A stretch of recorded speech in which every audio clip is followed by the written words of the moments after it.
Президенттикке талапкер Садыр Жапаров менен Садык Шернияз жолугушту. Жолугушууну саясатчы Алмамбет Шыкмаматов уюштурган. Буга чейин Жапаровго каршы пикирлерди айтып келген Садык Шернияз Жапаров менен бир позицияга келип 5 негизги маселени талкуулашканын массалык маалымат каражаттарына билдирген. Ошентип негизинен 5 маселе боюнча сүйлөштүк. Биринчиси билим боюнча, бул боюнча 100% бири-бирибизди түшүнүп колдоого алдык десек болот. Маданият боюнча, негизи мен маданияттын кишиси болгондуктан мен абдан кубанганым, маданият боюнча менин идеяларым толугу менен 100% колдоого алынды. Сот системасы боюнча берилген механизмдерди ал кишиге жакканын көрүп аттым.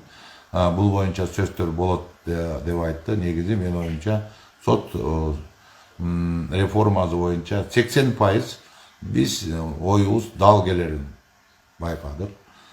Садык Шернияз президенттик шайлоого катышуудан баш тартты. Мындай чечимге ал Жапаров менен сүйлөшүүдөн кийин келгенин жана алардын 80% ой пикири бири-бирине дал келгенин кошумчалаган. Өзүм бул саясатчыл эмесмин деп айтып жүргөм. Баягы да бир тамаша кылып айттым. Ушул сүйлөшүүлөрдөн кийин мен өзүмдүн кандидаттыгымды алып салууну чечтим. Көп нерселерди кийин Садыр Жапаров менен биргелешип ишти алып барарыбызга болот экенин маданият тармагында, билим тармагында көзүм жетти. Ошондой эле Садык Шернияз конституциялык реформага каршы чыккан саясаттагы саналаштары анын чечимин түшүнүү менен кабыл алат деген пикирди карманат. Учурда эл колдоп жаткан лидердин жанында болуп, саясий амбициялардан алыс болуу өлкөнүн келечегине, өнүгүүсүнө өбөлгө болоорунда жашырган жок. Ошол эле биринчи колдоп чыккан саясатчы Өмүрбек Ширкеш Текебаевга мен ыраазычылыгымды билдирем. Туура мүмкүн менин бул алышым ал кишиге көп ынана бербестир, бирок Текебаев акылгөй данышман киши, эмне себептен мен буга барарымды ал түшүнөт деген ойдомун. Андан башка колдоп чыккан Жомарт Сапарбаева, Евгения Строкова деген кишилерге дагы мен терең ыраазычылыгымды билдирем саясатчыларга. Аларга айтарым демократиянын таламын талашып аракет кылдык.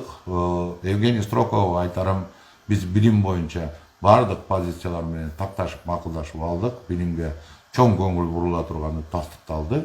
Жалпы коомчулук Садык Шернияздын биригүү кадамын колдоого алып жатат. Аксакалдар, саясатчылар биригип, бир жакадан баш, бир жеңден кол чыгарып, ынтымак жолу менен маселелерди чечсе, мындан ары өнүгүү жолуна түшөбүз го деп турушат. Садык Шернияз туура эле чечим кылыптыр.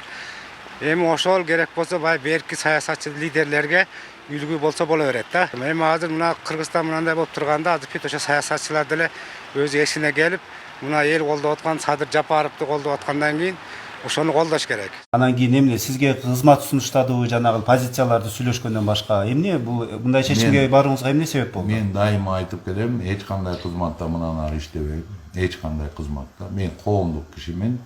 Бирок кээ бир учурларда ушундай артка чегинүү болот экен. Абдан ойлонуп, толгонуп көрдүм.